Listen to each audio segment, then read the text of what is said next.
Guys welcome back to the GS guard. आप सभी को जीएस गार्ड में स्वागत करते हैं। आज जो है हम लोग बायोलॉजी क्यूज स्टार्ट कर रहे हैं। बायोलॉजी में कोशिका आवृत्ति से स्टार्ट होगा साइटोलॉजी। चलिए तो हम सब लोग स्टार्ट करते हैं कोशिका विज्ञान जो कि साइटोलॉजी। बताइए तो कोशिका का अध्ययन क्या कहलाता है? साइटोलॉजी कहलाता है। पहली बार कोशिका का खोज किसने किया था? रॉबर्ट कब किया था? 1665 ईस्वी में मीट कोशिका का खोज किया था। 1665 ईस्वी में रॉबर्ट हुक ने कोशिका का खोज किया था। इनके द्वारा खोजा गया कोशिका कैसा था? मृत कोशिका था। ये मृत कोशिका था। किनके द्वारा खोजा गया कोशिका? रॉबर्ट हुक के द्वारा। रॉबर्ट हुक के द्वारा खोजा गया कोशिका कैसा था? मृत कोशिका था, मतलब मरा हुआ कोशिका था, जो कॉर्क कैम्बियम से खोजा गया था। किससे खोजा गया था? कॉर्क कैम्बियम से। इन्होंने ही सरल सूक्ष्मदर्शी की खोज किया था। सरल सूक्ष्मदर्शी का खोज माइक्रोस्कोप था, सूक्ष्म माइक्रोस्कोप का खोज यही किया। कौन? रॉबर्ट हुक ने किया था। बताइए संयुक्त सूक्ष्मदर्शी की खोज किसने किया था? जे थॉमसन और जेड जॉनसन के द्वारा।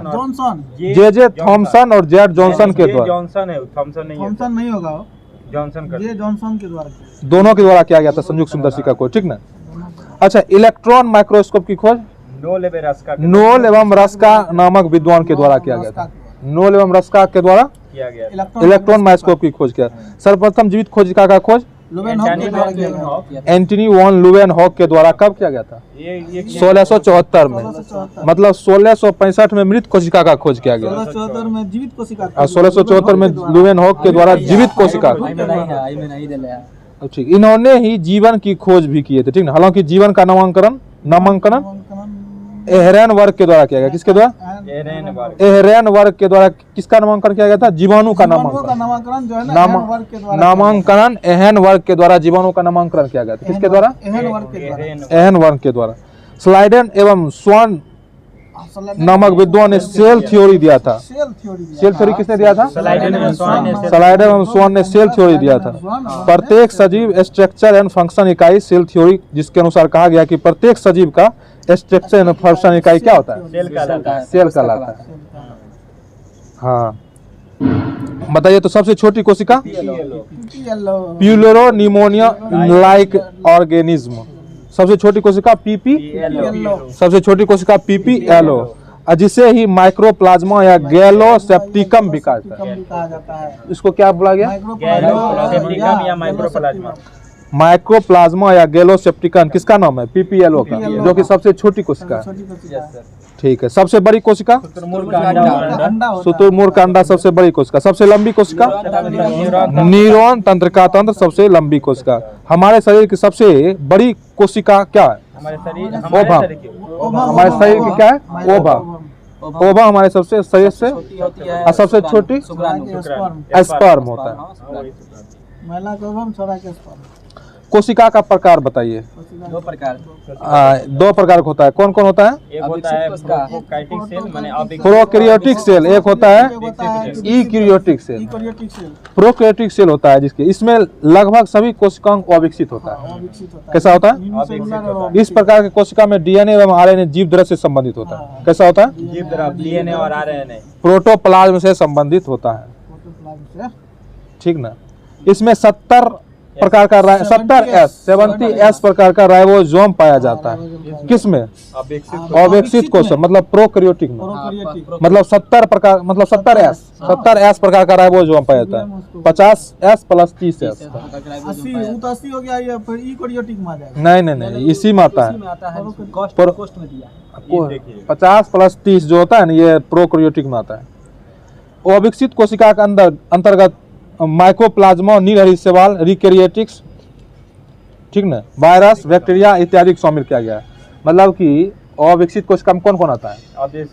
माइक्रोप्लाज्मा, नीलहरी शैवाल, मतलब माइक्रोप्लाज्मा हो गया, वायरस हो गया, बैक्टीरिया फेज हो गया, उसके बाद वायरस हो गया, नीलहरी शैवाल हो गया, माइक्रोप्लाज्मा पीपीएलओ जिसको बोलते हैं, सब किसमें आता है? अविकसित कोशिका में आता है। तो चलिए, विकसित कोशिका जैसे कि यूकैरियोटिक बोलते हैं, इस प्रकार के कोशिका में सभी कोशिकाएं कैसी होती है? पूरी तरह से विकसित होता है। सभी विकसित कोशिका में 80S प्रकार का राइबोसोम पाया जाता है। कैसा? 80S प्रकार का। और अविकसित कोशिका में 70S। सभी विकसित कोशिका दो भागों में बटा हुआ है, ठीक ना?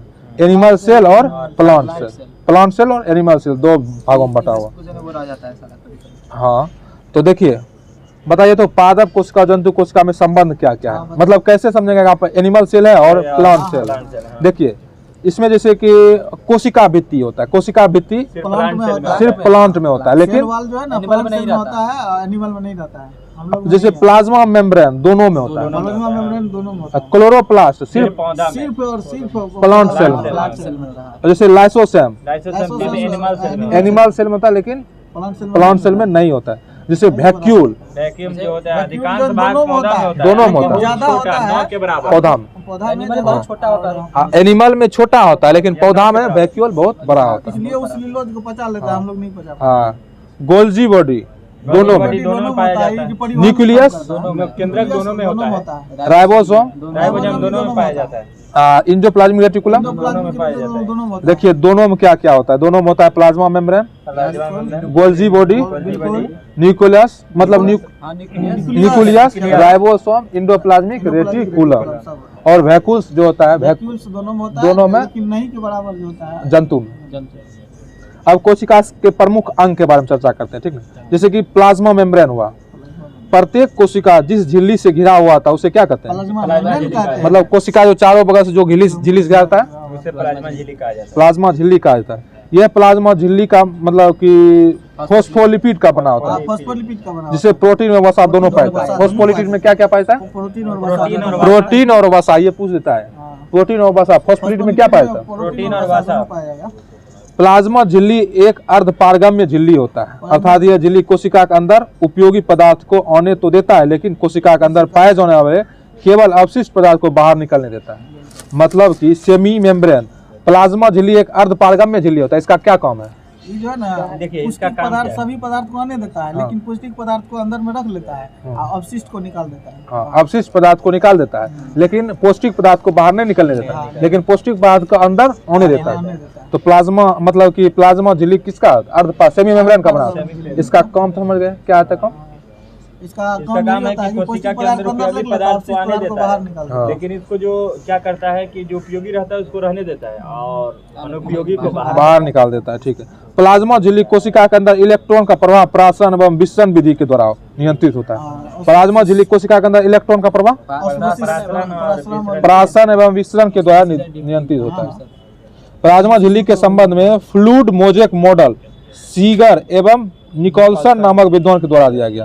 प्लाज्मा झिल्ली के संबंध में फ्लूइड मोजेक मॉडल किसके द्वारा दिया, निकलसन एवं निकलसन सीगर के एवं निकलसन के द्वारा, कौन हुआ? सिंगर एवं निकलसन, सिंगर एवं निकलसन के द्वारा क्या दिया गया, प्लाज्मा झिल्ली के संबंध में fluid mosaic model fluid mosaic model जो है ना, हाँ। सिंगर एवं निकलसन के द्वारा, नामक विद्वान के द्वारा दिया गया। निकलसन और सिंगल नामक विद्वान के द्वारा क्या किया गया, कोशिका झिल्ली के संबंध में fluid mosaic model.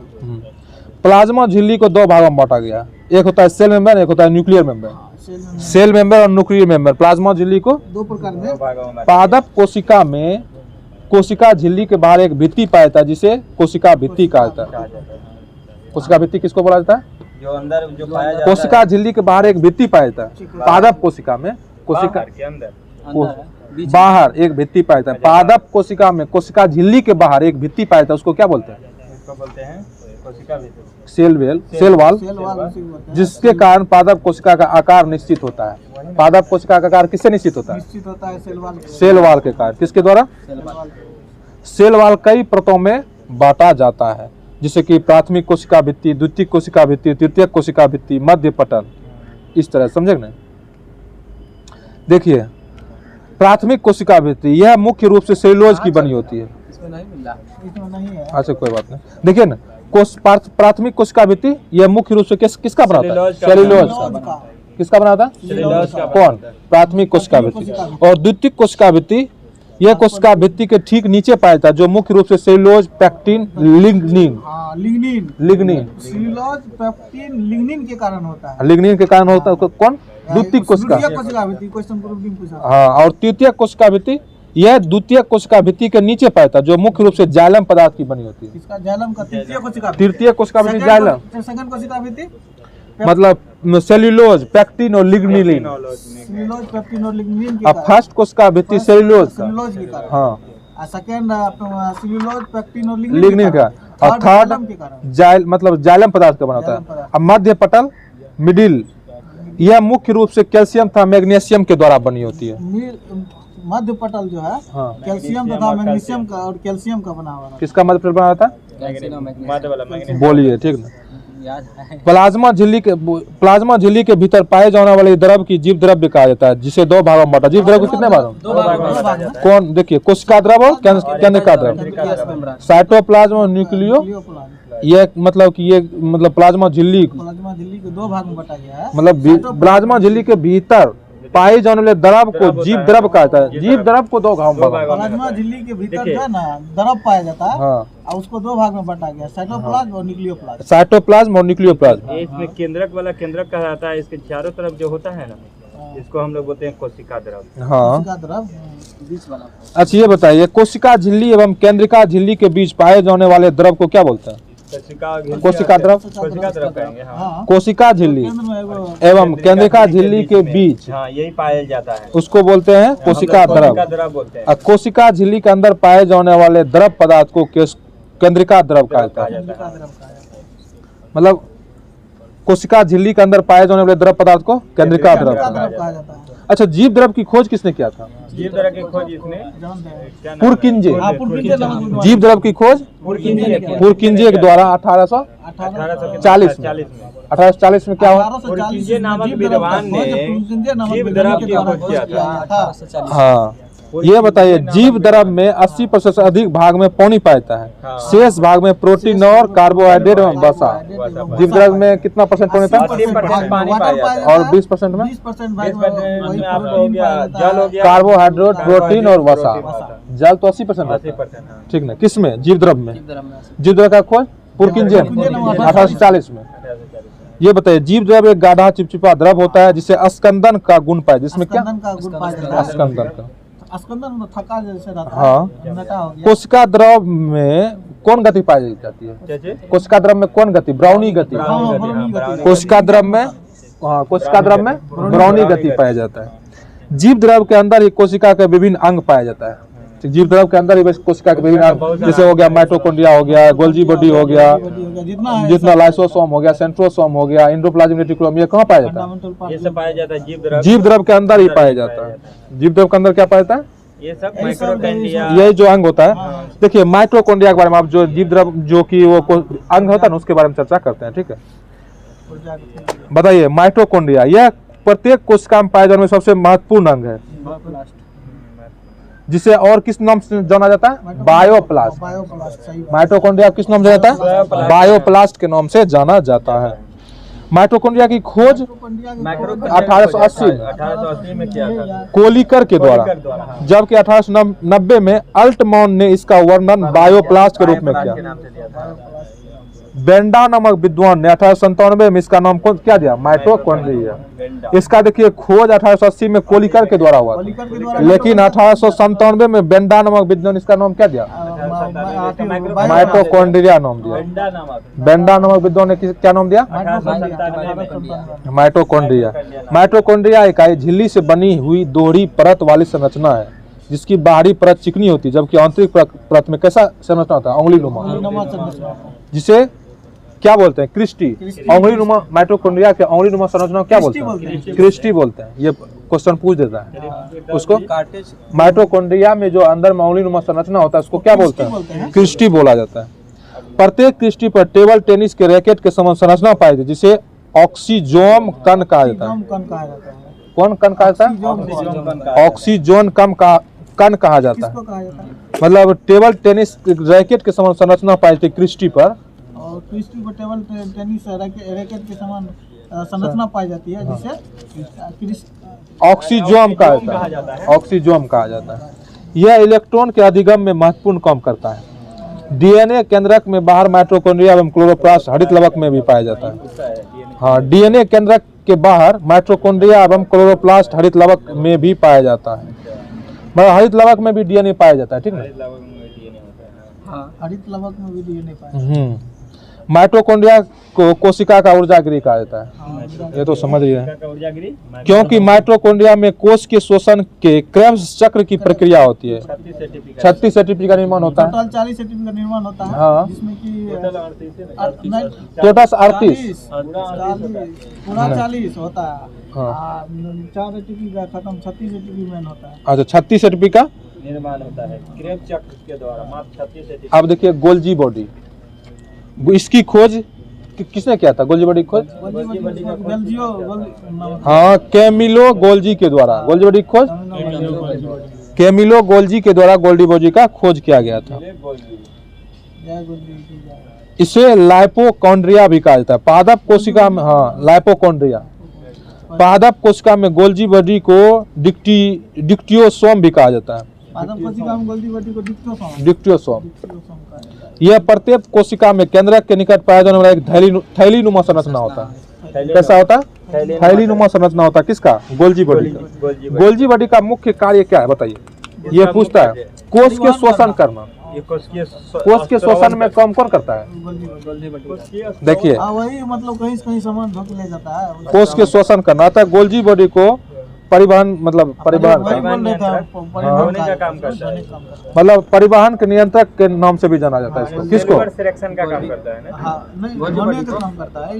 Molecular traffic उसको कहा जाता है, मैसेंजर को। नहीं ट्रैफिक गोल्जी बॉडी को ही कहा जाता है। Direction of molecular traffic, direction देता है। सिपाही कहा जाता है उसको, मैसेंजर ना। यह विभिन्न कोशिका पदार्थ के विनिर्माण, उसके संग्रहण तथा परिवहन के लिए उत्तरदायी होता है। कौन? कोशिका के पदार्थ। मतलब गोल्जी बॉडी का काम क्या है बताइए? वह जो परिवहन का काम करता है सीधा। गोल्जी बॉडी का काम ट्रांसपोर्टेशन का काम करता है। गोल्जी बॉडी से विभिन्न प्रकार का एंजाइम निकलता है जो सर जो बोले गोल्जी बॉडी परिवहन नियंत्रण का काम करता है। नियंत्रक का काम वो करता है आरआरएनए। नहीं मैसेंजर आरआरएनए नहीं, परिवहन नियंत्रक के नाम से भी जाना जाता है इसको। गोल्जी बॉडी डायरेक्शन देता है कि आप इधर। हाँ वही सही है। डायरेक्शन ऑफ मोलिकुलर ट्रैफिक के नाम से इसको जाना जाता है गोल्जी बॉडी को। बताइए कोशिका पदार्थ के विनिर्माण, संग्रहण तथा परिवहन के लिए उत्तरदायी होता है। गोल्जी बॉडी से विभिन्न प्रकार का एंजाइम निकलता है जो लाइसोसोम के निर्माण में मदद करता है। मतलब कि गोल्जी का कोशिका विभाजन के समय सेल प्लेट का निर्माण करता है। अब देखिए लाइसोसोम की खोज किस? सर गोल्जी विभाजन जो होता है उस समय क्या चीज का निर्माण होता है? सेल प्लेट का। विभाजन के समय सेल प्लेट का निर्माण होता है। गोल्जी बॉडी के कोशिका विभाजन के समय सेल प्लेट का निर्माण होता है। सेल प्लेट का निर्माण। अब देखिए लाइसोसोम, इसका खोज किसने किया था? लाइसोसोम का खोज डी डुबे। यह अधिकांशतः जंतु कोशिकाओं में पाया जाता है। लाइसोसोम यह गोलाकार एवं अनियमित आकार का एकल परत वाला थैलीनुमा संरचना होता है जिसका निर्माण गोल्जी का एवं अंतःस्रावी जालिका के द्वारा होता है। इसमें विभिन्न प्रकार का हाइड्रोलाइटिक एंजाइम पाया जाता है। किसमें? लाइसोसोम में। लाइसोसोम में जल अपघट्य, जिसको हाइड्रोलाइटिक इसको कहते हैं जल अपघट्य, जिसके द्वारा विभिन्न प्रकार का कोश के पाचन का कार्य किया जाता है। जैसे कि मान लीजिए कि लाइसोसोम का काम क्या होता है? मान लीजिए कहीं चोट लग गया, उसको सराहने का काम, उसको सही करने का काम क्या है? लाइसोसोम। इसलिए उसको आत्महत्या का थैली कहते हैं। लाइसोसोम को आत्महत्या का थैली कहते हैं। सबका जो है ना कार्य जान लीजिए, कार्य क्या क्या है। कभी कभी देखिए ये क्या हो, कोशिका पाचन का काम करता है। कभी कभी लाइसोसोम की झिल्ली फट जाने के कारण यहाँ एंजाइम पर पूरे जीव द्रव्य में फैल जाता है और कोशिका के सभी अंग को पचा डालता है। अतः लाइसोसोम डी डुबे नामक वैज्ञानिक ने कोशिका का आत्महत्या की थैली के रूप में परिभाषित किया है। कोशिका को कोशिका का परमाणु बम के नाम से भी जाना जाता है। ठीक ना। अब होता है इंडोप्लाज्मिक रेटिकुलम। कोशिका का परमाणु बम भी कहा जाता है। अब होता है इंडोप्लाज्मिक रेटिकुलम। इसकी खोज किसने किया था? के.आर. पोर्टर के द्वारा। पोर्टर के द्वारा। किसका? इंडोप्लाज्मिक रेटिकुलम की खोज के.आर. पोर्टर के द्वारा। यह कोशिका झिल्ली से कोशिका झिल्ली तक, यह मतलब केंद्रिका झिल्ली से कोशिका झिल्ली तक फैला हुआ रहता है। कौन तक फैला हुआ होता है? कौन? इंडोप्लाज्मिक रेटिकुलम कोशिका झिल्ली से कोशिका भित्ति, मतलब केंद्रिका झिल्ली से कोशिका झिल्ली तक। यह स्तनधारियों को आरबीसी की कोशिका को छोड़कर सभी विकसित कोशिका में पाया जाता है। आरबीसी में नहीं पाया जाता। यह स्तनधारी की आरबीसी कोशिका को छोड़कर, स्तनधारी की आरबीसी हम कोशिका लोग के कोशिका को छोड़ के हाँ बाद बाकी सभी पाया छोड़कर सभी विकसित कोशिका में पाया जाता है। आरबीसी की कोशिका को छोड़ देते हैं। यह लाइपोप्रोटीन की दोहरी इकाई से बना होता है। यह किसका दोहरी इकाई से बना होता है? लाइपोप्रोटीन की दोहरी इकाई से बना। कौन? हाँ ECR लाइपोप्रोटीन दोहरी कोशिका कौन बना होता है? इंडोप्लाज्मिक इकाई झिल्ली है, मतलब कि बना हुआ एक इकाई झिल्ली है जो कोशिका कंकाल का निर्माण करता है। हाँ, कोशिका कंकाल। मतलब कि इसका काम क्या है? कोशिका का कंकाल पर, मतलब कि ये इंडोप्लाज्मिक रेटिकुलम का काम क्या है? कोशिका का कंकाल रूप देना। मतलब अगर कोशिका कंकाल रूप नहीं देगा तो कोशिका धीरे धीरे चल जाएगा। मतलब ये कंकाल का काम करता है, कंकाल देने का काम। हाँ, तो कोशिका का कंकाल का निर्माण किस का होता है? अंतःस्रावी जालिका। राइबोसोम की उपस्थिति पर इस पर दो भाग में बांटा जाता है, ठीक ना? स्मूथ ER और रफ ER। राइबोसोम यहाँ जो होता है ना, एक स्मूथ ER होता है, एक रफ ER पे प्रोटीन बनता है। अच्छा, स्मूथ ER जो होता है ग्लाइकोजन संग्रह में सहायता करता है। स्मूथ ER का काम क्या है? क्या बोले? स्मूथ ER का काम क्या है? ग्लाइकोजन संग्रह में सहायता करना। ग्लाइकोजन संग्रह में सहायता कहाँ होता है? स्मूथ ER में। मतलब स्मूथ इंडोप्लाज्मिक रेटिकुलम पर ग्लाइकोजन चिकना संग्रह में सहायता करता है। और रफ ER में राइबोसोम पाया जाता है, रफ में आ रहा है, जिसका मुख्य कार्य प्रोटीन का निर्माण करना। जिसका मुख्य कार्य क्या है? प्रोटीन का निर्माण करना। जिसका रफ ER पे जो राइबोसोम पाया जाता है वही प्रोटीन का निर्माण हाँ, और स्मूथ ER में क्या होता है? स्मूथ ER में जो है ग्लाइकोजन संग्रह में सहायक होता है। ग्लाइकोजन का संग्रह होता है कहाँ में? संग्रह होता है स्मूथ ER में। और रफ ER में प्रोटीन का निर्माण होता है, राइबोसोम में पाया जाता है, ठीक ना? बताइए, राइबोसोम केंद्र में DNA एवं RNA के रूप में भी पाया जाता है। राइबोसोम DNA और RNA दोनों रूप में। राइबोसोम केंद्र में DNA एवं RNA के रूप में भी पाया जाता है, ठीक ना? राइबोसोम केंद्र में DNA और RNA के रूप में पाया जाता है। अब चलते हैं वैक्यूल्स, मतलब रिक्तिकाएं। यह मुख्य रूप से कहाँ पाया जाता है? पादप कोशिका में। पादप कोशिका में पाया जाता है। पादप कोशिका अधिकांश भाग रिक्तिका से भरा रहता है, जबकि जंतु कोशिका में यह पाया नहीं जाता है, नहीं ठीक पाया है? जाता है। पादप को भी सब पेड़ पौधा में पाया जाता है। इसका आकार जंतु कोशिका में बहुत छोटा होता है। पौधे के तनाव में प्रकाशानुवर्तन का गुण इसी के कारण उत्पन्न होता है, ठीक ना? किसका? अनुवर्तन। हाँ, प्रकाश अनुवर्तन का गुण किसके कारण? ये रिक्तिका के कारण। रिक्तिकाएं। रिक्तिका के चारों ओर एक झिल्ली पाई जाती है, जिसे क्या बोलता है? टोनोप्लास्ट कहा जाता है। रिक्तिका के चारों ओर एक झिल्ली पाई, जिसे क्या बोलता है? टोनोप्लास्ट। क्या बोलता है? रिक्तिका के चारों ओर एक झिल्ली पाई जाती है, टोनोप्लास्ट। टोनोप्लास्ट कहा जाता है। क्या बोलता है? टोनोप्लास्ट। टोनोप्लास्ट। बताइए, रिक्तिका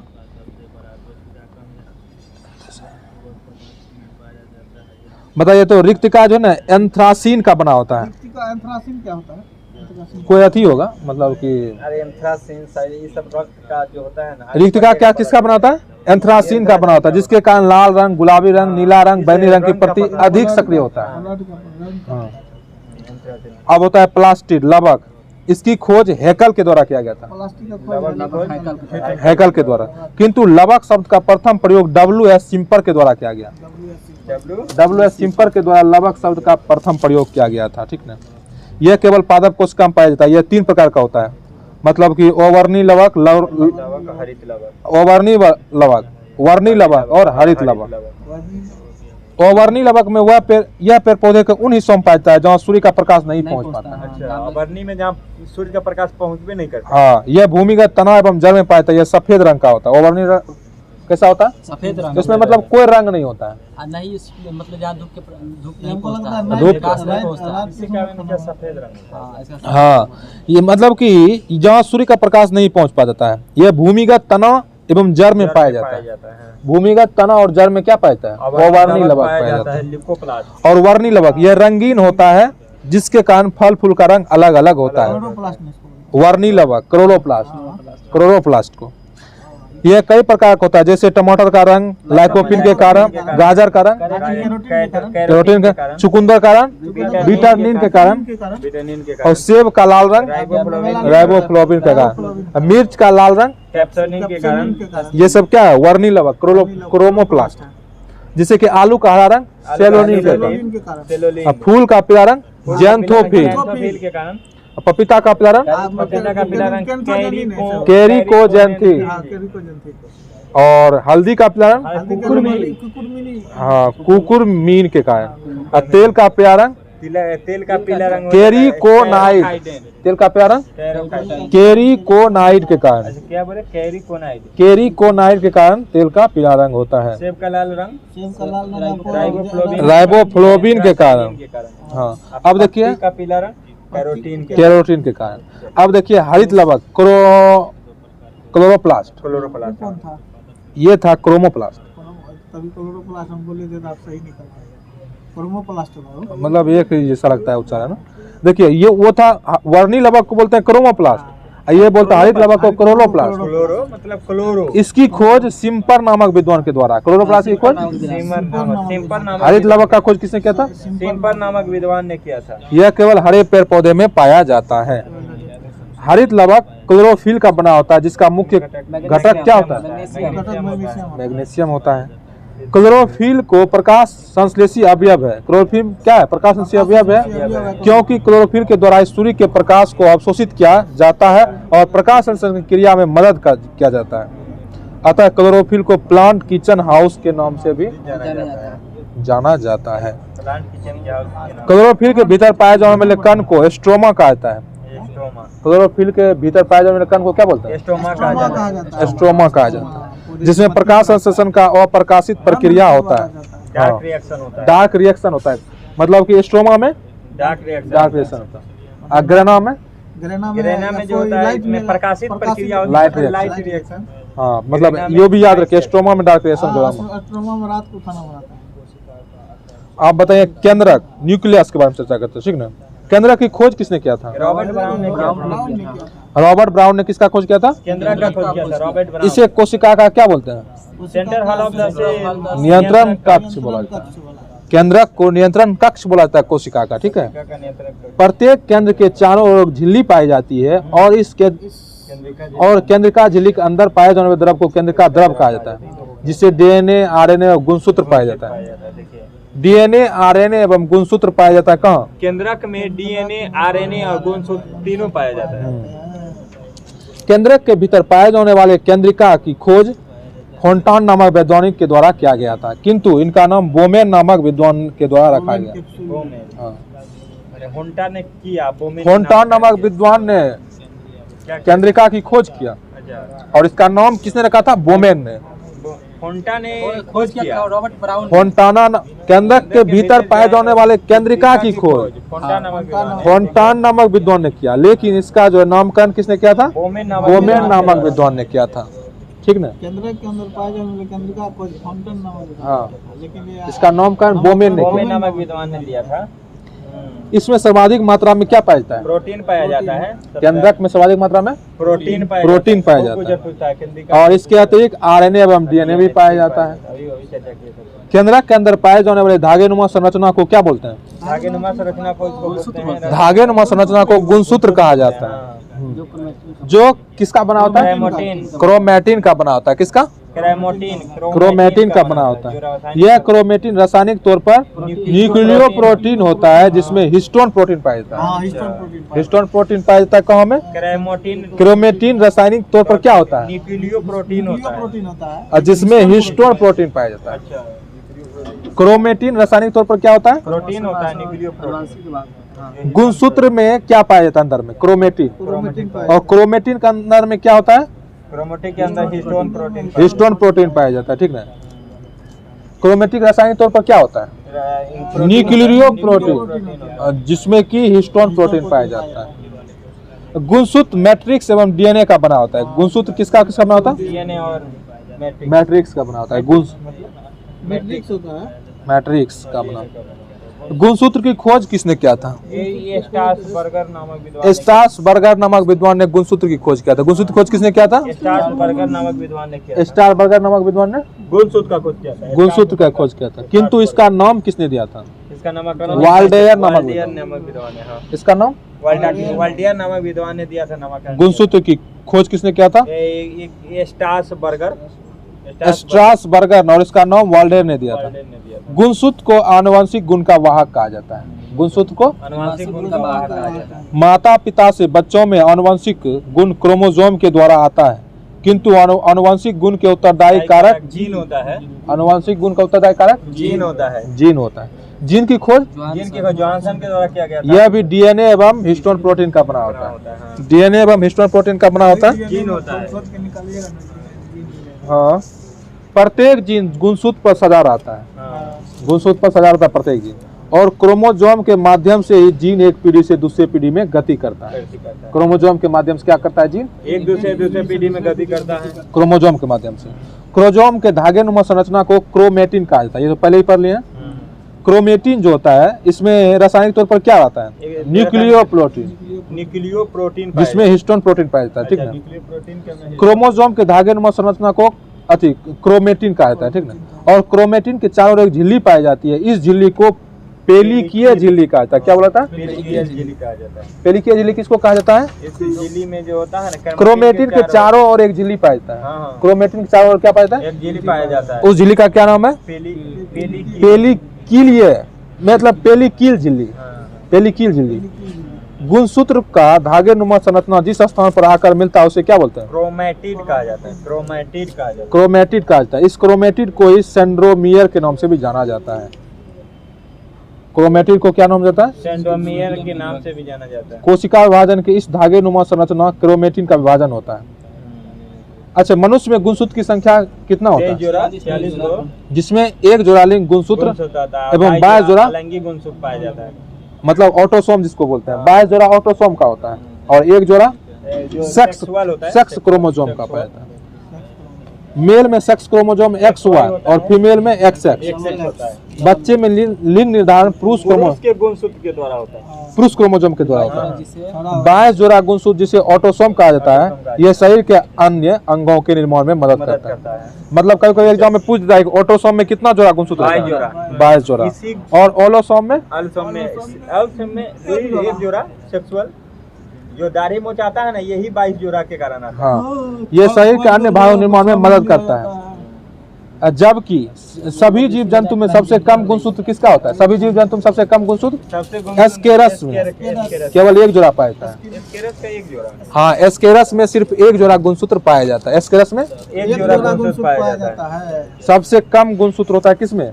सबसे कम सूत्र, जबकि सबसे ज्यादा रेडियोलोबिया 1500 से 1600 गुणसूत्र पाया जाता है। रेडियोलोबिया में कितना पाया जाता है? और सबसे कम एस्केरस में।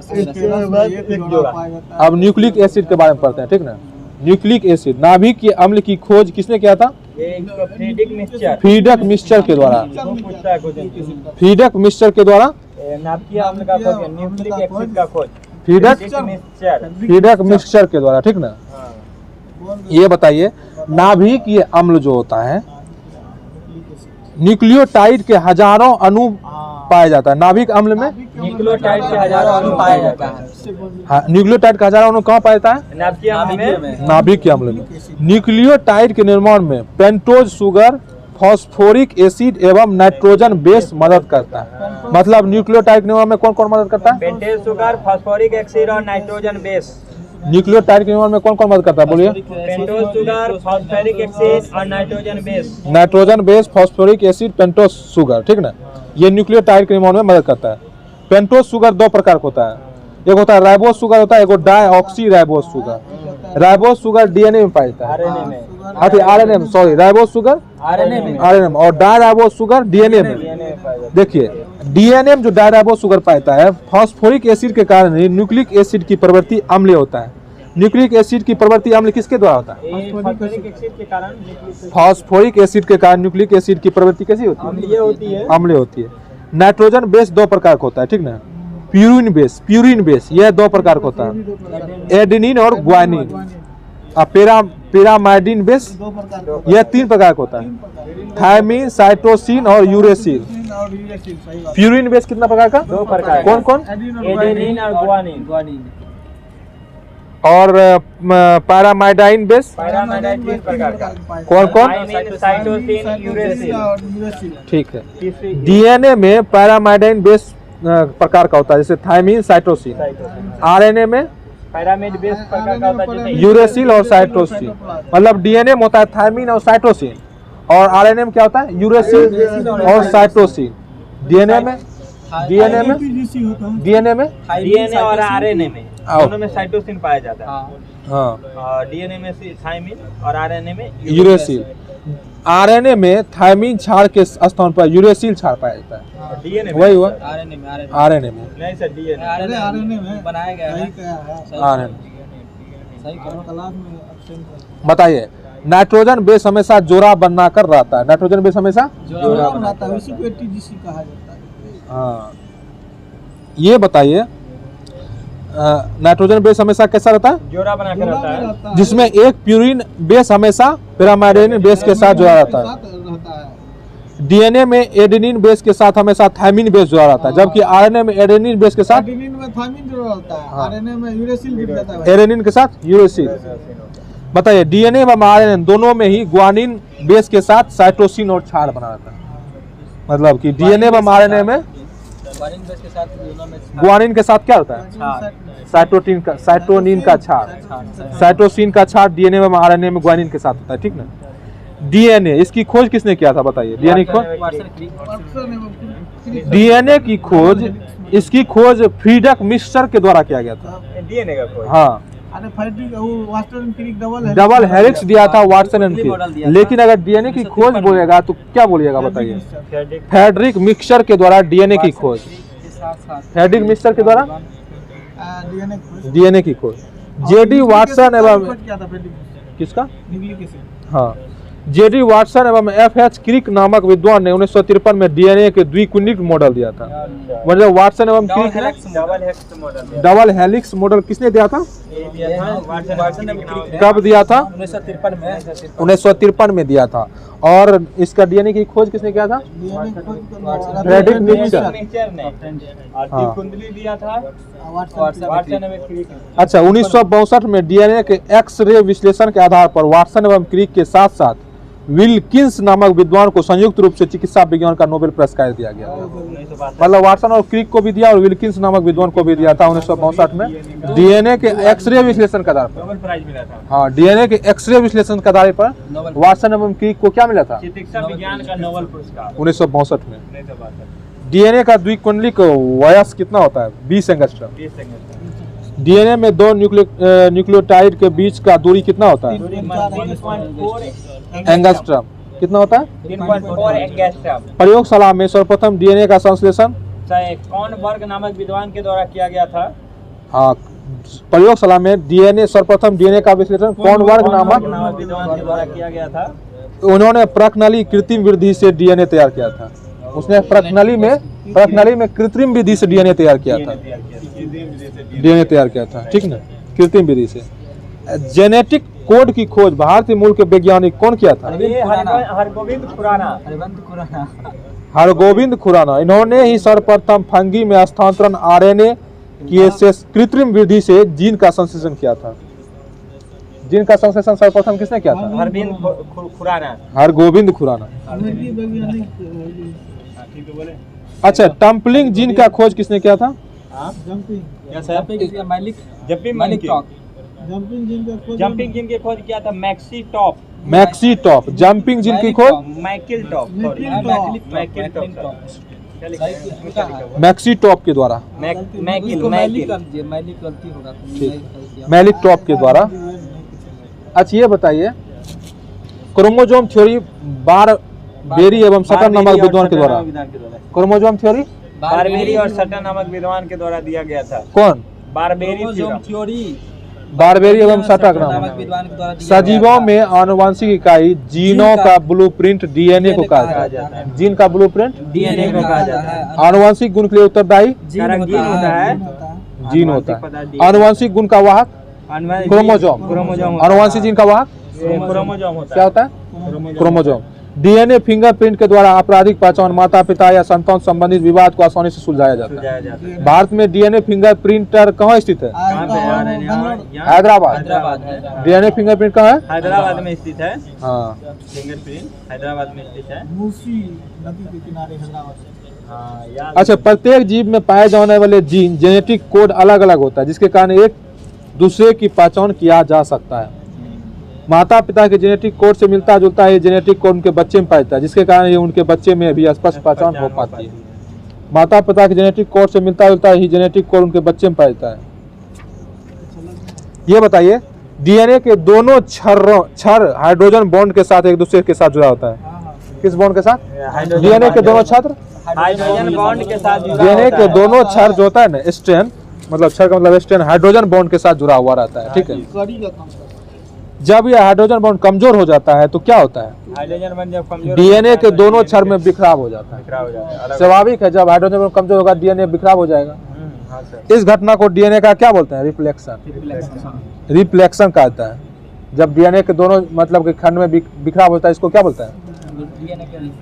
रिफ्लेक्शन। जीन अनुवांशिक इकाई है ना। हाँ, अनुवांशिक पदार्थ डीएनए। अनुवांशिक पदार्थ डीएनए है, अनुवांशिक इकाई जीन है। बताइए, बिखराव के पश्चात डीएनए का क्षर अपने ही समरूप किसी दूसरे क्षर के साथ जोड़ा बनाता है। इस घटना को डीएनए का प्रतिलेपन का है। डुप्लीकेशन मतलब प्रतिलोपन कहा जाता है। क्या बोलता है? प्रतिलोपन। इसको डुप्लीकेशन कहा जाता है। डीएनए कितना प्रकार का होता है? 2 प्रकार का। राइट हैंड डीएनए और लेफ्ट हैंड डीएनए।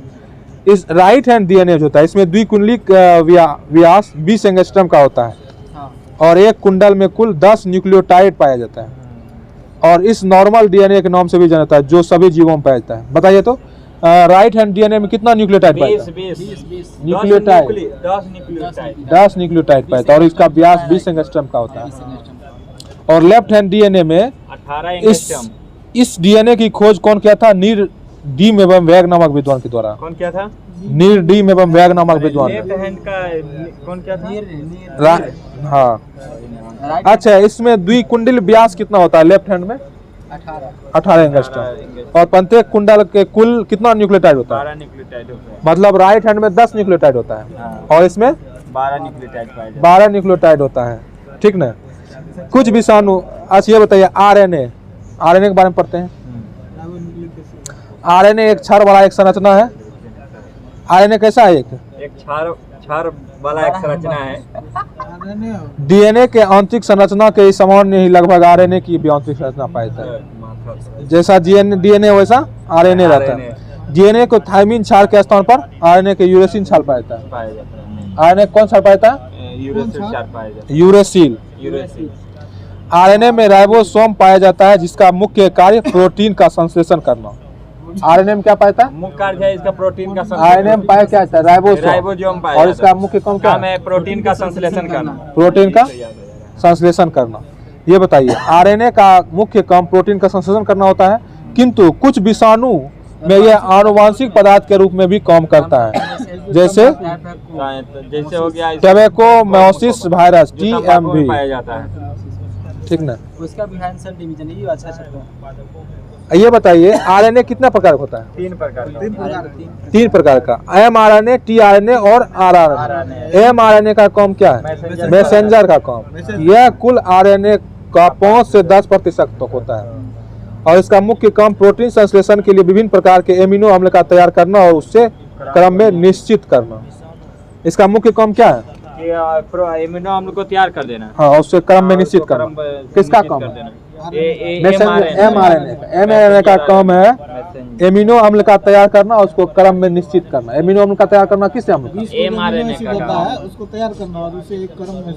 और इसका क्या किसका काम है? mRNA का। और tRNA का काम क्या है? यह लगभग 15 से 20% होता है। ठीक ना? इसका मुख्य काम प्रोटीन संश्लेषण के लिए एमिनो अम्ल को राइबोसोम तक पहुंचाना। tRNA का काम क्या है? ट्रांसफर करना एमिनो अम्ल को राइबोसोम तक पहुंचाना। किसका काम है? tRNA का काम क्या है? एमिनो अम्ल को राइबोसोम तक पहुंचाने का काम tRNA का। और rRNA का काम क्या है? यह RNA 75 से 80% होता है। यह मुख्य कार्य प्रोटीन संश्लेषण का करना। प्रोटीन का संश्लेषण करना। किसका? RNA का। RNA का काम क्या है? प्रोटीन का संश्लेषण करना। 75 से 80% पाया जाता है। प्रोटीन बना देता है ना, उसका संश्लेषण कर लेता है। ठीक है। अब ये बताइए, अब कोशिका विभाजन कितने प्रकार का होता है? 3 प्रकार का। 3 प्रकार का। कौन कौन? असूत्री, समसूत्री और एक और होता है क्या बोलते हैं, असूत्री, समसूत्री, एक और होता है। और एक और होता है असूत्री, समसूत्री, अर्धसूत्री होता है। एक होता है असूत्री, ठीक ना, एक होता है समसूत्री, एक होता है अर्धसूत्री। जैसे होता है ए माइटोसिस और होता है मियोसिस। ए माइटोसिस और मियोसिस। कोशिका विभाजन 3 प्रकार का होता है। सबसे पहले असूत्री विभाजन में मतलब ए माइटोसिस के बारे में चर्चा करते हैं। इस प्रकार के कोशिका विज्ञान की खोज किसने किया था? वाल्थर फ्लेमिंग नामक विद्वान ने किया था। कौन? असूत्री विभाजन का खोज असूत्री विभाजन का खोज किसने किया था? वाल्थर फ्लेमिंग नामक विद्वान ने। ठीक है। इस प्रकार के विभाजन के गुणसूत्र का विभाजन नहीं हो पाता है। मतलब किसमें गुणसूत्र का विभाजन नहीं होता है? यही असूत्री विभाजन में, क्योंकि उसका विकास ही नहीं होता है। मतलब कि कोशिका असूत्री विभाजन में गुणसूत्र का विभाजन नहीं होता है क्योंकि इसका विकास हो ही नहीं पाता। इस प्रकार का कोशिका विभाजन अविकसित कोशिका एवं कुछ जीवाणु में संपन्न होता है। असूत्री विभाजन कहाँ होता है? कुछ मतलब जो होता है अविकसित कोशिका, प्रोकैरियोटिक में, ठीक ना, प्रोकैरियोटिक में होता है असूत्री विभाजन। ए माइटोसिस कहाँ होता है? ये माइटोसिस होता है असूत्री विभाजन में, और विकसित कोशिका में होता है, ठीक है, और कुछ जीवाणुओं में होता है। इस प्रकार के विभाजन में केंद्र सीधे 2 भागों में विभाजित हो जाता है। अतः इस विभाजन को डायरेक्ट विभाजन के नाम से भी जाना जाता है। मतलब कि इसमें देखिए याद करने वाला चीज क्या क्या है। असूत्री विभाजन जो होता है वो विकसित कोशिका में होता है और इसमें केंद्र सीधे विभाजित होता है। क्या विभाजित होता है? किसमें? असूत्री विभाजन में। असूत्री विभाजन में केंद्र सीधे विभाजित हो जाता है। इस प्रकार के कोशिका विभाजन में बाइनरी फ्यूजन के घटना होती है। बाइनरी फ्यूजन घटना किसमें होती है? असूत्री विभाजन में 3 मतलब कौन कौन महत्वपूर्ण चीज है बताइए तो। देखिए बाइनरी फ्यूजन की घटना घटती है, ठीक है, केंद्र सीधे नहीं होता है, मतलब केंद्र सीधे विभाजित होता है और गुणसूत्र का विभाजन नहीं होता है। इसमें क्या होता है? गुणसूत्र का विभाजन नहीं होता है। हाँ, और कोशिका विभाजन में बाइनरी फ्यूजन होता है। बाइनरी फ्यूजन द्विविखंड। डायरेक्ट डिवीजन होता है। देखिए कोशिका असूत्री विभाजन किस में होता है? जैसे अमीबा में हो गया, नीलहरी शैवाल में हो गया, ये सब किस में होता है? फफूंदी में हो गया, फफूंदी में हो गया, ये सब क्या होता है? असूत्री में होता है। असूत्री विभाजन होता है। हाँ, और देखिए अब समसूत्री विभाजन, ठीक है। अब देखिए समसूत्री विभाजन, बस हो गया। समसूत्री विभाजन इसकी खोज किसने किया था? वाल्थर फ्लेमिंग, और उसका खोज वाल्थर फ्लेमिंग। असूत्री विभाजन का भी वाल्थर फ्लेमिंग और समसूत्री का विभाजन। इस विभाजन को अप्रत्यक्ष विभाजन कहा जाता है। कौन विभाजन को? समसूत्री विभाजन को अप्रत्यक्ष विभाजन कहा जाता है। समसूत्री विभाजन को अप्रत्यक्ष। रिपीट करते रहिए, बायोलॉजी थोड़ा हार्ड। इस प्रकार के कोशिका विभाजन में क्रोमोसोम की संख्या जनन कोशिका एवं संतान कोशिका दोनों में बराबर होता है। इस प्रकार कोशिका विभाजन में क्रोमोसोम की संख्या जनन कोशिका एवं संतान कोशिका दोनों में बराबर होता है। मतलब कि जो इसमें जो विभाजन होता है ना, इसमें क्रोमोसोम की संख्या दोनों में बराबर होता है। मतलब संतान कोशिका में भी और इसमें भी, जिससे वो विभाजन हो रहा है। संतान कोशिका जनक कोशिका में दोनों में क्या होता है? गुणसूत्र, क्रोमोसोम की संख्या बराबर होती है। साथ ही एक जनक कोशिका में से 2 संतान कोशिका उत्पत्ति होती है। एक जनक कोशिका से 2 संतान कोशिका का उत्पत्ति होती है। किसमें? समसूत्री विभाजन में एक जनक कोशिका से कितने? 2 संतान कोशिका। समसूत्री विभाजन में एक जनक कोशिका से 2 संतान कोशिका होती है। समसूत्री कोशिका विभाजन केवल एक चरण में संपन्न होता है। समसूत्री कोशिका विभाजन एक चरण में संपन्न होता है। एक चरण में संपन्न होता है। हमारे शरीर में निरंतर टूट-फूट की क्षति की भरपाई, हमारे शरीर में निरंतर टूट-फूट की क्षति की भरपाई करने के लिए समसूत्री विभाजन का उत्तरदायी होता है। हमारे शरीर में अगर निरंतर टूट-फूट की क्षति हो गया तो भरपाई करने उसमें समसूत्री विभाजन उत्तरदायी होता है, यही ना? हाँ, जैसे कि घाव को भरना समसूत्री विभाजन का काम है, ठीक ना। अब देखिए हमारे शरीर में पाए जाने विभिन्न प्रकार के कोशिका 2 भागों में बटा हुआ, कायिक एवं अलैंगिक कोशिका और एक लैंगिक कोशिका। कायिक कोशिका में समसूत्री विभाजन पाया जाता है। कायिक कोशिका में ये पूछता है कायिक कोशिका में कैसा विभाजन? लैंगिक कोशिका में अर्धसूत्री, मियोसिस। मेल में शुक्राणु, मतलब कायिक कोशिका में समसूत्री कोशिका, हाँ, और लैंगिक कोशिका में हो गया अर्धसूत्री विभाजन होता है। मेल में शुक्राणु और फीमेल में अंडाणु लैंगिक कोशिका कहलाता है। इसको याद रखिए। मेल में मेल में जो मेल में जो स्पर्म होता है ना, और फीमेल में जो ओवम होता है, ये तीन, ये कैसा होता है? ये समसूत्री होता है। लैंगिक कोशिका होता है। लैंगिक कोशिका होता है। कैसा होता है? लैंगिक कोशिका होता है। माने मेल में शुक्राणु और फीमेल में अंडाणु। अब पूछिएगा तो ये इसलिए लैंगिक कोशिका में कैसा विभाजन होता है बताइए तो? लैंगिक कोशिका में कैसा अर्धसूत्री विभाजन होता है। इससे पहले हम बोले थे लैंगिक कोशिका में असूत्री विभाजन होता है। अर्धसूत्री, लैंगिक कोशिका में अर्धसूत्री होता है। अच्छा, मेल के जो स्पर्म होता है और फीमेल के जो ओवम होता है, इसमें कैसा मतलब विभाजन? लैंगिक विभाजन, लैंगिक कोशिका कहलाता है। ठीक है। अच्छा, इन दोनों को छोड़कर, मतलब कि मेल जो स्पर्म होता है, फीमेल को जो ओवम होता है, इन दोनों को छोड़कर सभी की सभी कोशिका में कायिक या अलैंगिक कोशिका होता है। अलैंगिक कोशिका मतलब कि लैंगिक कोशिका में कौन कौन होता है? लैंगिक कोशिका में हो गया कि आपका शुक्राणु और मेल का शुक्राणु और फीमेल का अंडाणु, ये लैंगिक कोशिका का। और इन सभी को छोड़कर अलैंगिक कोशिका। समसूत्री विभाजन की दो अवस्था होता है, ठीक ना? एक केंद्रक विभाजन और एक अंतर अवस्था। नहीं इंटरफेज प्रोफेज। ये ना देखिए, एक होता है केंद्रक विभाजन और एक होता है केंद्रक द्रव्य विभाजन, ठीक ना? इसमें किसमें? समसूत्री विभाजन। देखिए, केंद्रक विभाजन में, समसूत्री विभाजन में केंद्रक का विभाजन 5 चरण में संपन्न होता है। समसूत्री विभाजन में कितने चरण में संपन्न होता है? 5 चरण में। और अंत में एक केंद्रक से 2 संतान केंद्र का निर्माण होता है। मतलब समसूत्री विभाजन में कितना फेज में होता है? 5 फेज में। अंत में 2 संतान केंद्र का निर्माण होता है। 5 प्रकार होता है। हाँ, मतलब 5 स्टेप में ये विभाजन होता है और अंत में 2 संतान का निर्माण देता है, ठीक ना? जैसे होता है interphase, prophase, metaphase, anaphase, telophase, ठीक ना? तो समसूत्री विभाजन का कौन कौन फेज है बोलिए तो? Interphase, prophase, metaphase, telophase. नहीं, एक बगल से बोलिए। Interphase, telophase, interphase, prophase, metaphase, anaphase, telophase. ये बात बोले। Interphase, prophase, metaphase, anaphase, telophase. Metaphase, anaphase. देखिए, इसको सीधा याद रखिएगा तब याद रहेगा। इंटरफेज, हाँ, प्रोफेज, हाँ। Metaphase, anaphase, telophase.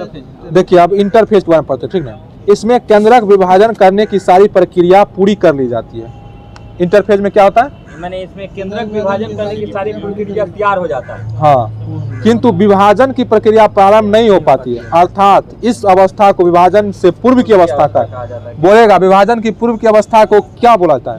इंटरफेज कहा जाता है। इसमें क्या होता है? इसका मतलब क्या होता है इसमें बताइए। इंटरफेज में केंद्रक विभाजन करने की पूरी प्रक्रिया अपना तैयार कर लेती है, किंतु विभाजन नहीं कर पाता। शुरू नहीं होता है। हाँ, सुने तो आप देखिए, प्रोफेज, इस अवस्था में केंद्रक की केंद्रिका झिल्ली टूट जाती है, किंतु स्पेंडल फाइबर का निर्माण प्रारंभ हो जाता है तथा तुर्क तंतु, मतलब तुर्क तंतु का निर्माण। केंद्रक का झिल्ली मतलब उसमें नहीं टूटा था ना केंद्रक, लेकिन इसमें टूट जाता है और तुर्क तंतु का निर्माण प्रारंभ हो जाता है। किसमें? प्रोफेज में। इंटरफेज में क्या था बताइए तो? टूटता नहीं, प्रक्रिया तैयार कर लेते हैं, लेकिन टूटता नहीं। हाँ, लेकिन प्रोफेज में केंद्रक जो टूटता है और तुर्क तंतु का निर्माण प्रारंभ कर देता है। और इस अवस्था में क्रोमोसोम तुर्क तंतु से जुड़ने लगता है। किस अवस्था में? प्रोफेज। प्रोफेज अवस्था में क्रोमोसोम तुर्क तंतु से जुड़ने लगता है। और अब देखिए मेटाफेज, यह केंद्रक विभाजन की सबसे छोटी अवस्था है जिसमें तुर्क तंतु का निर्माण पूरा हो जाता है। मतलब मेटाफेज में सिर्फ तुर्क तंतु का निर्माण होता है। पूछेगा तुर्क तंतु का निर्माण क्या होता है? यह सबसे छोटी प्रक्रिया है, ठीक ना? कौन पूछेगा? सबसे छोटी प्रक्रिया मेटाफेज। और तुर्क तंतु का निर्माण किसमें होने लगता है? प्रोफेज में। और उसमें जो है ना विभाजन सारा तैयार कर लेता है कोशिका विभाजन के लिए। कोशिका विभाजन प्रक्रिया प्रारंभ नहीं हो पाती है, ठीक ना? तो अब हो गया मेटाफेज तक हो गया। अब एनाफेज चलते हैं, ठीक ना? इस अवस्था में गुणसूत्र की पूरी तरह से विभाजन हो जाता है। एनाफेज में गुणसूत्र पूरी तरह से विभाजन हो जाता है। एनाफेज में क्या होता है? गुणसूत्र पूरी तरह से विभाजन हो जाता है। और देखिए, अब होता है टेलोफेज, ठीक ना? क्या? टेलोफेज। यह केंद्रक विभाजन की अंतिम अवस्था होता है जिसमें केंद्रक की केंद्रिका झिल्ली फिर से आ जाती है। अर्थात केंद्र से 2 संतान केंद्रक का निर्माण हो पाता है। केंद्र से 2 संतान केंद्रक का निर्माण हो जाता है। केंद्र के निर्माण में 2 संतान होता है। हाँ। विभाजन के समय हाँ, 2 संतान निर्माण होता है, वही बात यहाँ पर बोल रहा है। जी सर। अब देखिए कोशिका द्रव विभाजन, साइटोकाइनेसिस, ठीक है। साइटोकाइनेसिस। इस अवस्था में कोशिका द्रव का विभाजन होकर पूरी तरह से कोशिका से 2 संतान कोशिका सेल का निर्माण हो जाता है। किसमें? कोशिका द्रव विभाजन। साइटोकाइनेसिस में क्या होता है? क्या विभाजन मतलब कि कोशिका द्रव जो है पूरी तरह से क्या होता है? एक कोशिका जो है 2 संतान कोशिका का निर्माण हो साइटोप्लाज्म जाता का है। विभाजन होकर पूरी तरह से कोशिका से 2 संतान कोशिका का निर्माण हो जाता है। यही कह रहा है कि कोशिकीय तंत्र में जनन का साधन समसूत्री विभाजन में होता है। हाँ, अब देखिए एक कोशिकीय जंतु में जनन का साधन समसूत्री विभाजन है। एक कोश के जंतु में मतलब जो एक कोश के जंतु जनन का विभाजन क्या है? समसूत्री विभाजन प्रक्रिया द्वारा होता है। अब चलते हैं मियोसिस मतलब अर्धसूत्री विभाजन। हम सब लोग कौन कौन पढ़ लिए? इधर देखिए, ए माइटोसिस पढ़ लिए, माइटोसिस पढ़ लिए। माइटोसिस में 5 प्रकार होता है। समसूत्री और अर्धसूत्री। अब ये अर्धसूत्री चलते हैं। मियोसिस, इसकी खोज किसने किया था? फार्मर एवं मूरे नामक विद्वान ने। इस प्रकार के कोशिका विभाजन में विभाजन के फलस्वरूप एक जनन कोशिका से 4 संतान कोशिका का विकास होता है। मतलब अर्धसूत्री में क्या होता है? एक जनन कोशिका से 4 उसमें था 2 ही था। 2 माइटोसिस में था एक जनन कोशिका से 2 संतान का, और अर्धसूत्री में 1 से 4 हो जाता है। ये असूत्री से अरे अर्धसूत्री में एक साथ 4 को जन्म दे सकता है। मतलब उसमें तो विभाजन होता है, उसमें गुणसूत्र का विभाजन नहीं होता। एक ही जोड़ा। हाँ, देखिए अब देखिए अर्धसूत्री के बारे में पढ़ते हैं, ठीक ना। इसकी खोज किसने किया था अर्धसूत्री का? फार्मर एवं मूरे ने। इस प्रकार कोशिका विभाजन के फलस्वरूप एक जनन कोशिका से 4 संतान का निर्माण होता है। हाँ। किसका? अर्धसूत्री विभाजन में हाँ, एक जनन कोशिका से 4 संतान कोशिका का विकास होता है। 4 कोशिका का विकास होता है, ठीक है। हाँ। इस विभाजन में जनन कोशिका की तुलना में संतान कोशिका में गुणसूत्र या क्रोमोसोम की संख्या आधी हो जाती है।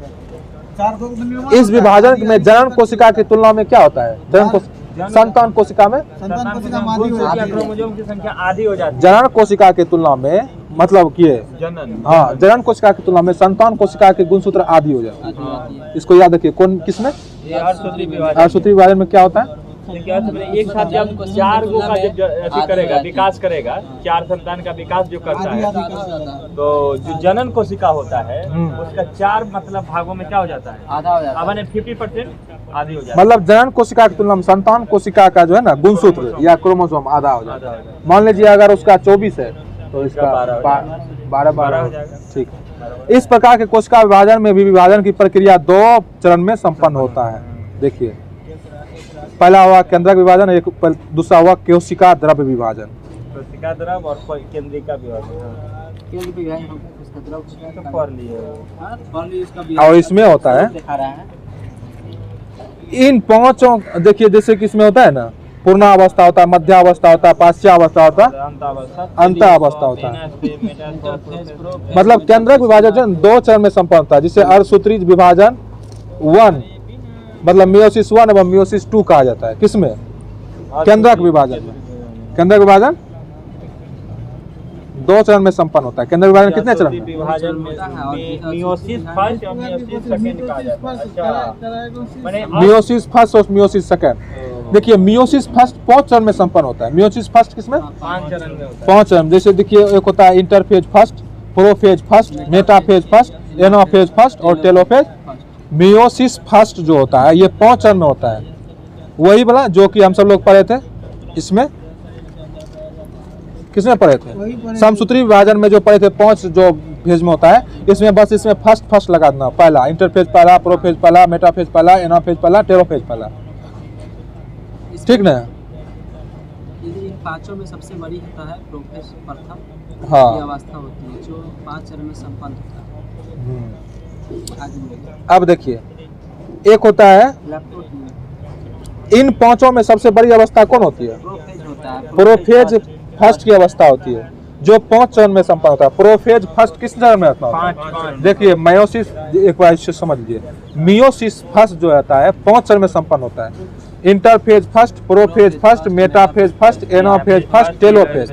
और इस सब में सबसे बड़ा होता है प्रोफेज फर्स्ट। और प्रोफेज की 5 अवस्था होती है। प्रोफेज की 5 चरण में संपन्न होता है। प्रोफेज फर्स्ट कैसा होता है? 5 चरण में संपन्न होता है। पहला देखिए लेप्टोनिन, जाइगोटिन, पेक्टिन, डिप्लोटिन, डाइक्राइनाइसिन।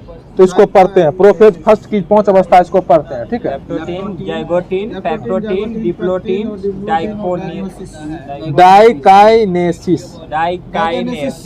देखिए लेप्टोटिन, इस अवस्था में क्रोमोसोम संघनित होने लगता है और स्पष्ट दिखाई देने लगता है। इस अवस्था में क्रोमोसोम संघनित होने किसमें? लेप्टोटिन में क्या होता है बताइए? क्रोमोसोम संग्रह होने लगता है। हाँ, और स्पष्ट दिखाई देने लगता है। साथ ही तारक केंद्र भी बनने लगता है, किंतु विभाजन प्रक्रिया प्रारंभ नहीं होती है। तारक केंद्र बनने लगता है और क्रोमोसोम की संघनित होने लगता है, जो कि हमको दिखने लगता है, लेकिन विभाजन की प्रक्रिया संपन्न नहीं होती है। किसमें? लेप्टोटिन में। अब होता है जाइगोटिन। इस अवस्था में समाजत या समरूप गुणसूत्र जोड़ा जाता है, जोड़ा बनता है। किसमें? जाइगोटिन में क्या होता है? समजात का समजात या क्या होता है? और दोनों के बीच आकर्षण होने लगता है। दोनों के बीच आकर्षण होने लगता है। किसमें? जाइगोटिन। जाइगोटिन में क्या क्या होता है बताइए? मतलब समरूप गुणसूत्र होता है समजात या समरूप गुणसूत्र होता है, और जो दोनों के बीच को आकर्षण होने लगता है। इसमें जब इसमें विकास होगा तो क्या होगा? अट्रैक्टिव पावर बढ़ने लगता है। हाँ, जाइगोटिन में। पैक्टिन आई है। अब होता है पेक्टिन। इस अवस्था में गुणसूत्र युग्मक तैयार कर लेता है, मतलब तैयार कर माने युग्मक तैयार हो जाता है। हाँ, समझ जाइए युग्मक। आनुवंशिक सामग्री हाँ। जीन इसमें पेक्टिन में क्या होता है? पेक्टिन में गुणसूत्र युग्मक तैयार हो जाता युग्मक तैयार होता है। इस अवस्था में आनुवंशिक सामग्री या जीन का आदान प्रदान होता है। है। जीन का आदान प्रदान किसमें होता है? यही पैक्टिन में। पेक्टिन में। इसमें पूछेगा जीन का आदान प्रदान। पैक्टिन में। जीन विनिमय की घटना विनिमय की घटना वही पेक्टिन में होता है। पैक्टिन अवस्था में ही होता है। अब होता है अगला डिप्लोटिन। इस अवस्था में समजात इस अवस्था में समजात गुणसूत्र में फिर से प्रतिकर्षण होने लगता है। समजात गुण में क्या होता है? अट्रैक्टिव पावर बढ़ जाता है। हाँ, समजात गुण में प्रतिकर्षण होता है, रिफ्लेक्शन होता है जी, रिफ्लेक्शन। हाँ। कम हो जाता है। अब देखिए डाइकाइनोसिस में यह अट्रैक्शन उसमें होता है। डाइकोनाइसिस में क्या होता है? प्रोफेज का अंतिम रूप होता है डाइकोनाइसिस, जिसमें गुणसूत्र का पूर्णतः विभाजन हो जाता है। गुणसूत्र का पूर्णतः विभाजन डाइकोनाइसिस में पूर्णतः विभाजन हो जाता है। गुणसूत्र का पूर्णतः विभाजन होता है। हाँ, और कोशिका विभाजन के फलस्वरूप 4 अगुणित संतान कोशिका का निर्माण हो जाता है। चार कोशिका का निर्माण होता है ना। मियोसिस में 4 कोशिका का निर्माण होता है। ठीक है, बस बताइए जनन कोशिका की तुलना में 4 संतान कोशिका में क्रोमोसोम की संख्या आधी हो जाती है। यह हमारे शरीर में लैंगिक कोशिका का विभाजन और सूत्री विभाजन प्रकार का होता है। हाँ, जिसके फलस्वरूप नए जीव की उत्पत्ति में सहायक होता है। यही मतलब कि डाइकोनाइसिस में नए जीव की उत्पत्ति में सहायक होता है। ठीक है। तो देखिए डाइकोनाइसिस में क्या क्या पढ़े हम सब लोग? अंतिम अवस्था है। मतलब गुणसूत्र का पूर्णतः विभाजन हो जाता है। गुणसूत्र का विभाजन हो जाता हाँ, कोशिका विभाजन के फलस्वरूप 4 अगुणित संतान का निर्माण होता है। है, जिसमें कि आधी रहता है उसका। हाँ, जनन कोशिका की तुलना में 4 संतान कोशिका में क्रोमोसोम की संख्या कैसी है? आधी हो जाती है। तो इस तरह से हम लोग क्या क्या पढ़ लिए? कोशिका विभाजन, सेल डिवीजन सेल डिवीजन पूरा कंप्लीट कर लिए। जेनेटिक है यार। हाँ। खत्म कैसे हो गया? क्या एक तो है जेनेटिक कोशिका अब ये कोशिका विज्ञान पूरी तरह से खत्म हो गया। हाँ।